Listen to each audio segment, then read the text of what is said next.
Tervist, sõbrad! Minu nimi on Janno Peensalu ja see on Karjase kohvi saade.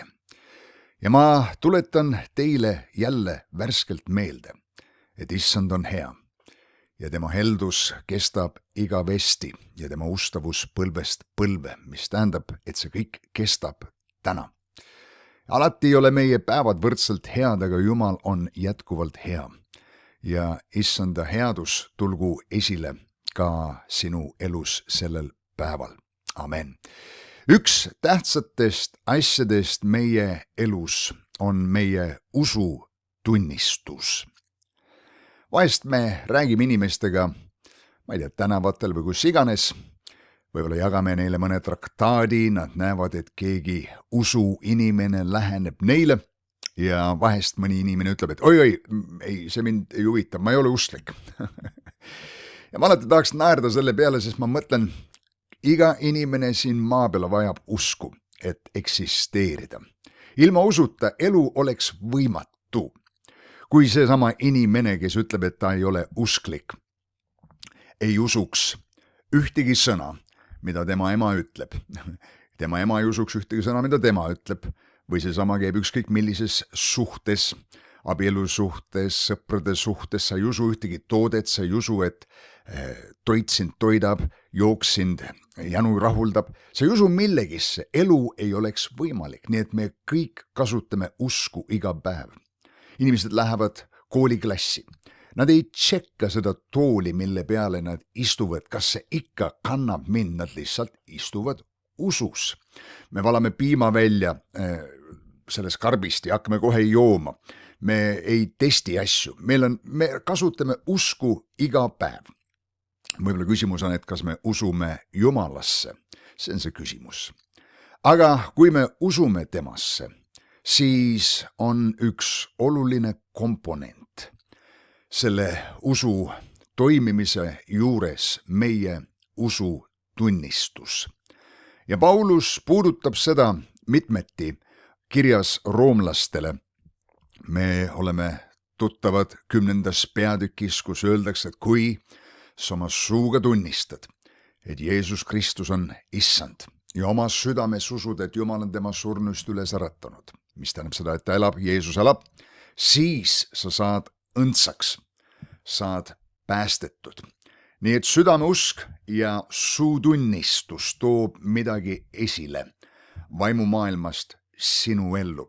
Hetk tagasi sa olid tavaline inimene, sa tegid oma enda asja, elasid oma enda kuningriigis, käisid pimeduse meelevallas, aga ühtäkki, kui sa tunnistasid Jeesus Kristust oma issandaks ja päästjaks, sind tõlgiti üle, nagu ütleks inglise keeles piiblis, you were translated või tõsteti üle pimeduse riigist valguse riiki. Ja seespidi sa elasid läbi uuesti sünni, nii et usul on tohutu vägi, ütle, mis sa tahad. Ja üks meie usu eeskujudest on Abraham. Ja temast on juttu roomlastele 4. peatükis. Me joome siin Karjase kohvi saates ka kohvi.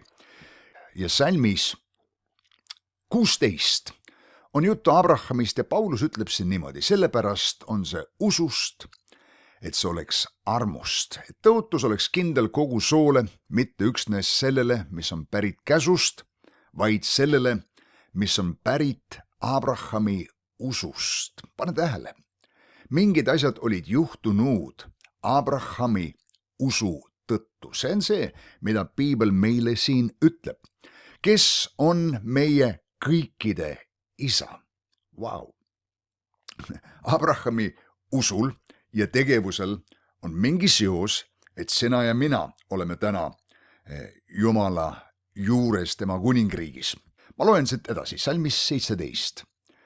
Nagu on kirjutatud. Nii et vastavalt sellele, mida Jumal oli sätestanud, ma olen sind pannud paljude rahvaste isaks. Muuseas, sel hetkel, kui Abraham selle väelise tõotuse Jumalalt saab, tal ei ole ühtegi last. Me teame, et hiljem Abraham, oodates seda tõotuse poega, väsib ja abiellub Aagariga ja siis sünnib sellest ühendusest Ismael, kes tuleb välja, et ei ole siiski tõotuse poeg. Ja inimestena me, nii nagu Abraham siin ja sina ja mina, vahest tahame Jumalat välja aidata, väsime ootamast, see juhtus Abrahamiga. Mulle meeldib see, et piibel ei varja inimeste puudusi. Mitte ühegi osas. Kõige armastatumad, imetletumad suurkujud Taavet või Jaakob või Abraham ise või Mooses, ka nende vead on esile toodud, mis tähendab seda, et Jumal kasutab tavalisi inimesi nagu sina ja mina ja nagu nemad olid. Mis tegi neid eriliseks, oli nende usk Jumalasse. Ma loen siit edasi. Ma olen pannud sind paljude rahvaste isaks. Mitte lihtsalt ühe rahvuse isaks, sest see on ju arusaadav, et ühest ja samast soost või rahvusest või vereliinist tuleb teatud sugu. Aga ta ütles paljude rahvuste isaks.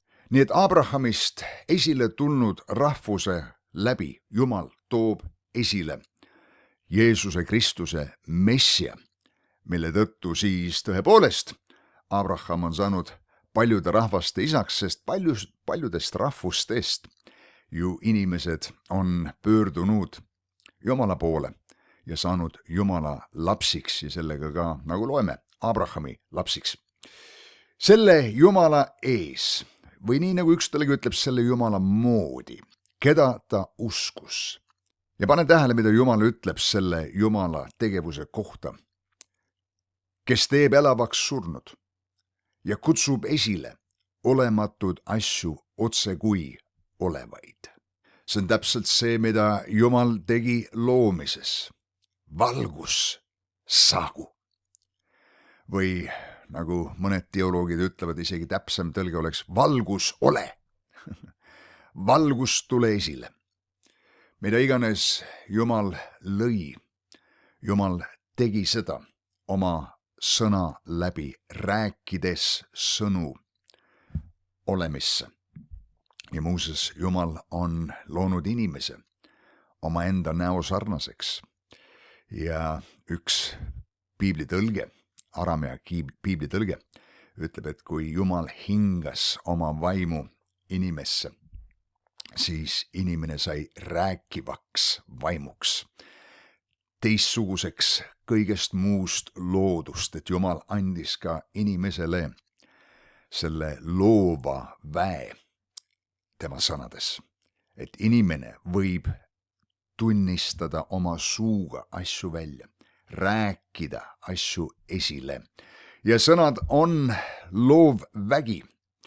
Me teame seda, et sõnad võivad mõjutada meie emotsioone, võivad kujundada meie elusuundasid, motiveerida, inspireerida. Sõnad võivad üles ehitada, sõnad võivad masendust tuua.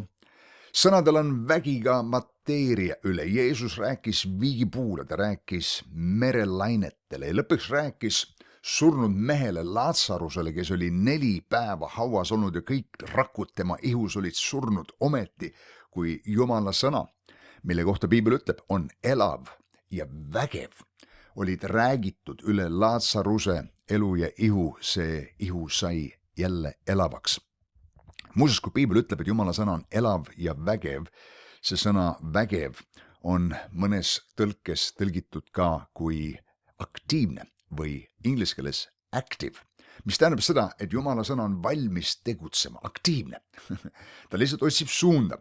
Keegi vabastagu Jumala sõna tegutsemisse. Nii et selle Jumala moodi, keda Abraham uskus, nii et Abraham tegi midagi sarnast, mida Jumal teeb. Ta samuti kutsus esile olematud asju. Nüüd Abram oli tema nimi ennist ja siis Jumal andis talle uue nime Abraham, mis tähendaski paljude rahvaste isa. Ja ta hakkas seda nime enda kohta nimetama. Ja muidugi ka Saarale anti uus nimi või õieti siis Saarai sai Saaraks. Abraham ja Saara nimetasid üksteise üle seda uut nime. nüüd see, mida need nimed endas kätkesid, seda nende elus sellel hetkel veel näha ei olnud. Abrahamil polnud ühte poegagi, aga ta deklareeris selle Jumala moodi, kes kutsub esile olematuid asju otsekui olevaid. Abraham, uskudes Jumalat, hakkas tunnistama oma usku. Nüüd usutunnistuse vundamendiks on see, et inimene on kuulnud Jumala käest, mitte lihtsalt kuulnud, et keegi teine tegi seda ja nüüd ma teen ka. Sul peab olema see isiklik veendumus, isiklik usk. On suur vahe selle vahel, kas me usume, et Jumal võib teha imesid. Yes, amen. Või ma usun, et Jumal teeb selle konkreetse ime mulle. Ja see tähendab seda, et meil on isiklik veendumus. Usk on kindel veendumus, kindel usaldus. Veendumus selles, mida veel ei ole näha. Ja selle aluseks on isiklik Jumala sõna. Piibel ütleb, et usk tuleb kuuldust ja kuuldu tuleb Jumala sõnast või Kristuse sõnast ja see sõna seal on tõlgitud kreeka keeles kui reema, mis räägib isiklikust kõnetusest, mida Jumal on sellel hetkel kõnelenud konkreetsele inimesele. Nii et ta ütles Peetrusele astuda vee peale, kui teised jüngrid oleksid astunud samamoodi. Nad oleks seal põhja läinud, nii et mitte muidugi põhja läinud, aga vee alla vajunud ja siis pidanud oma enda ujumisoskuste läbi tagasi paati saama, aga Peetrus kõndis vee peal, mis pärast, sellepärast et Jeesus ütles talle isiklikult astuda vee peale. Jumal on võib-olla kellegile öelnud, anna ära see auto ja ma õnnistan sind paremate autodega ja tõepoolest vägev õnnistus tuli selle inimese ellu ja keegi kuuleb, et tema tegi sihukese asja, ma annan ka oma vana rondi ära ja saan parema auto. Võib-olla see tähendab seda, sa kaua aega pead kõnnima, kuna sa tegutsed kellegi teise usu peal ja sul ei ole isiklikku usualust. Nii et kõige aluseks on see, et Jumal kõnetab sind. Hebra kiri ütleb, Jeesus on meie usu alustaja. Tema kõneleb meie ellu ühes sõna ja usk tuleb selle näol. Ma mäletan, kui aastaid tagasi, kui ma veel kristlane ei olnud ja sain oma esimese piibli ja üldse minu üldine hoiak oli kõige selle usu suhtes, et need on mingid usuhullud, mingid peast ära pööranud inimesed. Ja ka piibel ei olnud minu jaoks mitte mingisugune autoriteet, vaid lihtsalt poeesia, lihtsalt inimeste kirjutatud raamat. Ma panin selle kõrvale kui inimeste välja mõeldud asja. Ja pool aastat hiljem mul oli isiklik kohtumine Jeesuse Kristusega, kes muutis minu elu. Ühtäkki ma uskusin seda raamatut kaanest kaaneni. Mis juhtus, oli see, et ma olin kuulnud selle sama Jumala käest. See Jumal oli valgustanud minu silmid, oli kõnelenud, oli sosistanud minu nime ja kutsus mind nimepidi. Ja ühtäkki mul oli usk südames, ilma et ma oleks pidanud kuidagi ennast veenma või pead vastu lauda taguma. Usun, ei.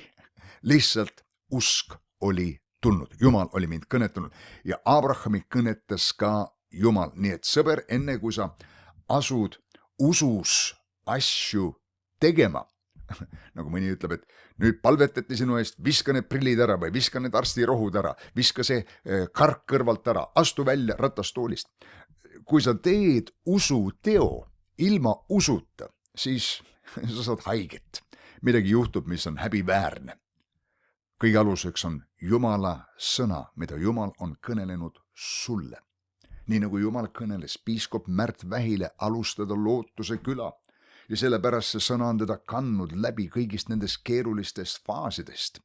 Ja Jumal on seda tööd varustanud ja paljude inimeste südameid puudutanud, et toetada Märti ja Lootuse küla.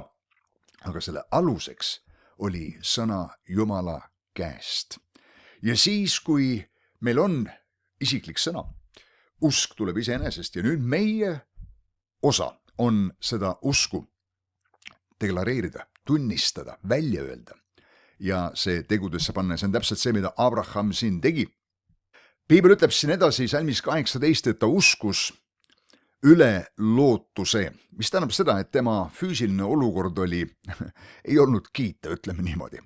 Mees oli väga elatunud, tema naine Saara oli 90 aastat vana ja samuti ei olnud lapsi saanud ka siis, kui ta oli 17, nii et see oli võimatu olukord ja sellepärast Abraham uskus üle inimliku lootuse. Ja siis ta jätkab siin, tema uskus üle lootuse ees ja seal oli see jumalik lootus, et ta saab paljude rahvaste isaks, mille alusel ta seda uskus, sellepärast et külas kuskil räägiti jutte, ei, vastavalt sõnale, et tal oli Jumala sõna. Tal ei olnud küll piiblit nagu sul ja mul on, aga tal oli sõna, mida ta oli Jumala käes kuulnud. Jumal oli teda kõnetanud. Ja see sõna oli, nõnda peab olema sinu sugu. Ja nüüd on tähtis punkt siin veel.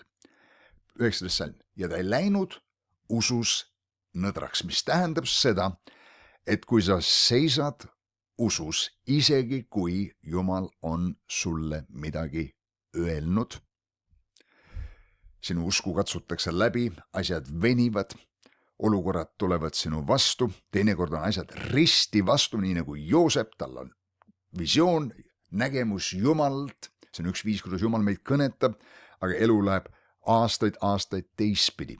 Või nagu Jaakob, kes teenib Laabanit ja on seal petetud ja kehvas olukorras, kuigi tal on hoopis teistsugune elu saatus Jumalalt. Nõnda siis meil tuleb seista usus. Ta ei läinud usus nõdraks, kuigi vaenlase rünnakud tulid seal tee peal, kuigi ta nägi silmadega jätkuvalt teistsugust stseeni.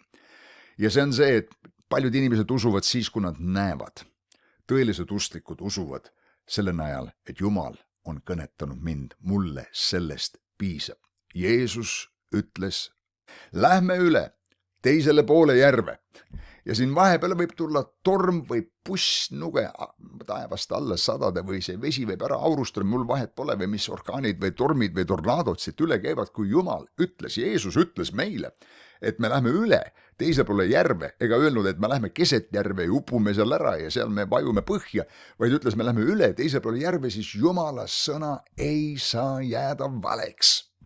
Jumal seisab oma sõna taga ja Abraham samuti ei läinud usus nõdraks, tähele pannes oma ihu, vaadates olukordade peale, vaadates, kuidas ta tunneb, vaadates selle valu peale siin, tähele pannes oma ihu, mis oli elatanud, oli ta ju 100-aastane ja et Saara lapsekoda oli surnud, ehk teisisõnu, kui ta ka Saara peale vaatas, siis see ei mõjunud ka tema usule hästi, ent Jumala tõotustes ta ei mõtelnud uskumatuses kaksipidi, nii et oli inimene ja seesama kaksipidi mõtlemise kiusatus oli tal samamoodi, aga ta ei läinud sellega kaasa, vaid sai vägevaks usus. Ja see on see, mida sina ja mina vajame. Andes Jumalale austust ja olles täiesti julge selles, et Jumal on vägev tegema, mis ta on tõotanud. Nii et Abraham tänas Jumalat, andis Jumalale austust. Ta ei olnud veel seda imet näinud. Asjad ei olnud veel juhtunud. Ta vaatas seda sama stseeni, olukorda oma füüsiliste silmadega, aga ta tänas Jumalat, ta ei läinud usus nõdraks, ta deklareeris, mida ta usub, jätkas deklareerimaks seda ja jätkas seda kuulutamaks, mitte lihtsalt, et see tunnistus või deklaratsioon ise oli see imefaktor, aga see väljendas ja tugevdas samal ajal seda usku, mis Abrahami sees oli. Ja piibel ütleb, et ta sai selle tõotuse kätte ja sellepärast arvati see temale õiguseks, salm 22, ja Abraham on meie usu eeskuju. Sõbrad, kui me kõnnime läbi siin maailmas ja vaatame Jumala tõotuste peale ja vaatame selle peale, mida Jumal on meile rääkinud, teinekord meie reaalsus ja see, mida me usume, ei lähe üldse kokku. Ja olukorrad püüavad meie usku meist välja tõmmata. Nii et piibel ütleb, järgige neid, kes usu ja pika meele tõttu pärivad selle, mis on tõotatud. Ja sõber, kui sa kannad Jumala tõotust oma südames, kui Jumal on näidanud sulle midagi sinu tuleviku suhtes, sinu olukordade suhtes, sinu, ma ei tea, ettevõtmise suhtes, sinu suhete osas. Seisa selles usus ja ära kaota oma usutunnistust. Sõbrad, ma tänan teid, kes te vaatate püsivalt Karjase Kohvi saateid või sattusite alles hiljuti neid saateid jälgima. Suur tänu kõigile, kes on kanalit tellinud, kes on seda jaganud oma sõprade ja tuttavatega ja eriline südamest tänu neile, kes on seda kanalit toetanud. Ning anna teada mulle, kust kohast sa saadet vaatad ja kui keegi tahab seda kanalit toetada, siis informatsioon selleks on siin olemas. Suur tänu teile, jälle kohtumiseni, olge vahvad, näeme jälle.